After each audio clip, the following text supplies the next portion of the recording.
Well, good morning, everyone. Welcome to another edition of A Cup of Joe. As always, I'm your host, Joe. Well, friends, this morning I'm really excited about our guest. His name is Darcy McAlister. Many of you know him and his wonderful wife, Leanne, who work together in Asia. And this morning I'm having a Zoom conversation with him, and I invite you to listen in.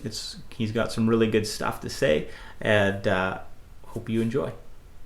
Well, Darcy, it's so good to be here with you this fine Thursday morning, and it's Cup of Joe. So first of all, you have to tell me where you are and what you're drinking. So I am in Hong Kong and I am drinking Bows and Arrows coffee, a gift from my daughter. And it was funny because this Christmas, we received gifts of good coffee from friends and family. And so I've got a stack of about 20 pounds of coffee. And so the order is by which needs to be used first, so the Costco stuff is sealed and that's going to be last. But to make it through a number of months, coffee in Hong Kong is about 3 times the price of coffee in Canada.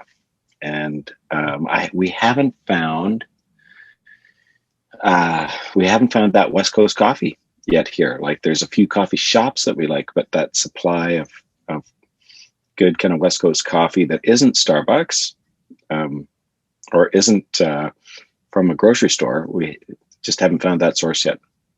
So I'm hoping this time, but thus right on. Pounds of coffee, a whole suitcase.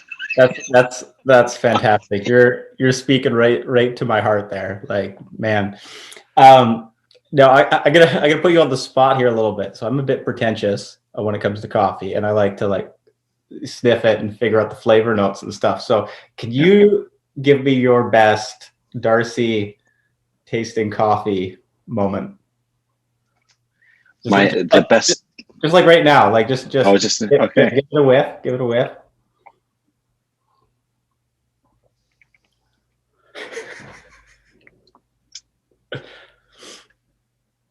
Yeah, no, it's good. It's got some chocolate. It's got a little bit of cinnamon. It's good. It's good coffee. And I think it's a Latin America blend, which is what I enjoy. Latin America and kind of the volcanic regions of Asia coffee. Those would be my favorite, with a Vietnamese or a straight Ethiopian, which is difficult to find, but a straight Ethiopian from a certain region in Ethiopia coffee. Couldn't tell you where it is, but I know the bag. I know what the bag looks like from Ethiopia. And you can only get it in Ethiopia. Can't get it outside. That is fantastic. You did so much. You exceeded my expectations. I wasn't expecting that. That was good. Well done. Now you and Leanne, you guys do ministry together. You do life together, and right now you are on which 2-week quarantine number is this for you guys? You know what? We are not on a 2-week quarantine. We're in a 3-week quarantine. 3 weeks. 3-week quarantine number 1. Quarantine. Pray for us. Pray for us. No, we're actually doing okay. But we're in Darcy on a timeout, or yeah. There's the way the room is designed, and we researched hotel rooms in Asia to find the biggest room for our budget that we could. So this room actually has a little cubby corner where I can go, or Leanne can go. It feels like you're in a different room, though you can hear everything from the other room. But no, this is quarantine number 4. Wow. And each quarantine has gotten more restrictive. So first quarantine was in Canada, 2 weeks. It was stay at home. We'll maybe give you a call. I think we were able to still go for walks, but it was stay at home. It wasn't an order. It was an advisory. Quarantine number 2 was in Hong Kong, and we had to be in our flat. And our flat is on the top floor of a 6-story building. And so there's an outdoor area. And so we have a wristband. And when you get to your place, you have to tune your wristband to your phone, and it'll give you 1 minute to walk around your perimeter to establish a perimeter.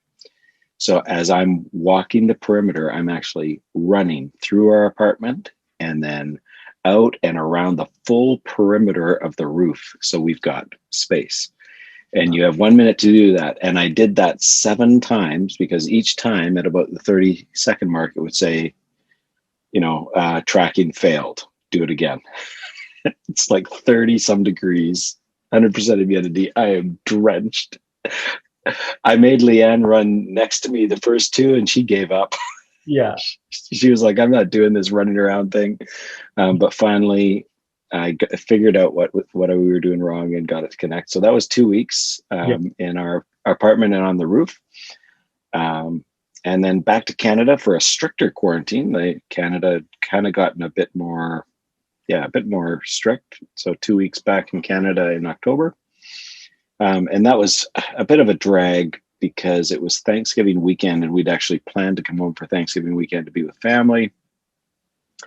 I'd gotten a turkey, and I'm like, I'm still making a turkey. So I cooked a turkey dinner, and I set it up in the garage, and family drove by and picked up their plates, and went home, and we Zoomed our Thanksgiving dinner together. The only problem is that I got all the dishes. So Leanne and I are like, okay, there's a reason why you do a great big meal like this all together. And then now starting this one, and with the kind of South African variant of the virus hitting, we're sitting in our place on Christmas Eve, and all of a sudden my phone rings, or phone buzzes, and there's messages coming from here saying, it's not 2 weeks anymore. It's 3 weeks. It's in the quarantine hotel. You can't do it at home. And you need a COVID test before you come. And so all of our plans that were well laid out and well budgeted out were just kind of blown out of the water. So here we are, spending money that I didn't want to spend or didn't know that I had to spend, and doing 3 weeks. So we're on.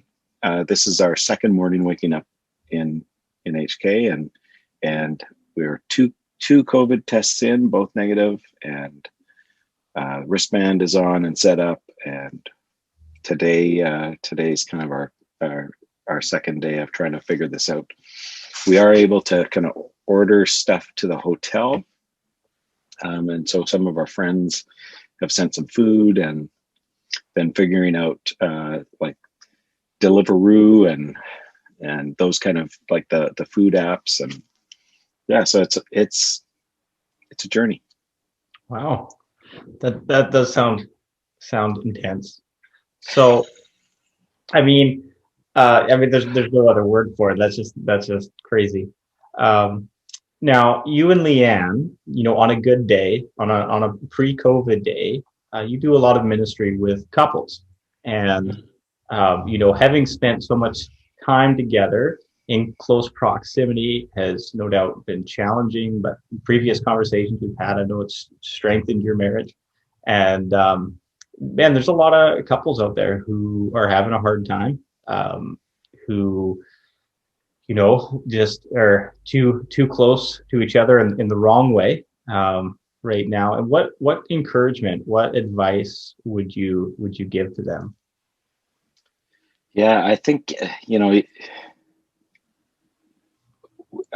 devos, we've been reading through the book of Job, and Job went through hell for no fault of his own. And the passage that we read yesterday was just about, at the bottom of this, God refined me into gold. In the middle of the fire, refine me. And I think we're finding for us, or we're looking for the gold that's within our relationship, within each of us. And there is, like, you know, we've had to intentionally stop and celebrate. What are the things that we are learning? What are the things that we do have? And it's pretty amazing when we take that posture to go, like, in this year of COVID, our relationship has gotten stronger. We've had to get better at listening to each other. We've had to get better at extending grace to each other. We've discovered even more of what's our purpose as a married couple. And so I like it. As we've walked through it, I don't like what it took to get this, Mm-hmm. but I like what it's bringing out. And I still hate COVID, and I want it to be done now, but I like what the fruit of it is, the outcome.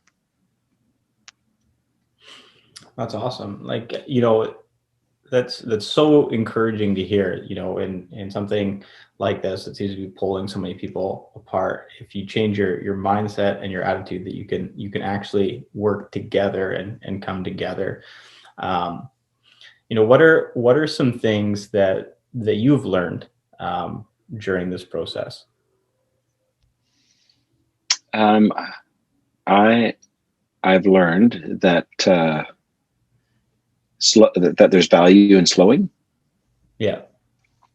We've been incredibly high-paced people, incredibly going people. Like, so I've broken all my records for not being on planes and not traveling and all that kind of stuff. But in the slowing, there's been a depth and a richness that's there. I've learned to trust God more, because so much is outside of my control. And so, taking time at the beginning of each day to say, okay, God, I don't got this. Yeah.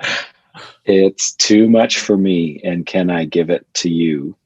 And the wrestle of that, like I was stressed out going to the airport. It was not all easy, all the hoops we had to jump through, and I knew there was going to be a couple bumps, and there was, and so walking that out with God's voice, kind of just, I've got, like, trust me, Darcy, trust me. And so that's been a huge learning piece for me, and boy, that's been healthy for me. That would probably be the biggest one, actually, is just, okay, I don't have as much control over my life as I thought. And so I need to be in relationship with the one who does. And that helps me. Does it make everything better or peachy, or, no, but it's incredible to walk through the hard stuff and the easy stuff, hanging on to somebody who you can trust. That's awesome. That's so encouraging to hear that. Thank you for sharing that. Yeah. Any final thoughts? Like, I know, again, going back to you and Leanne as a couple, January at the best of times is a hard month for many couples. It's a time when many couples actually think of splitting.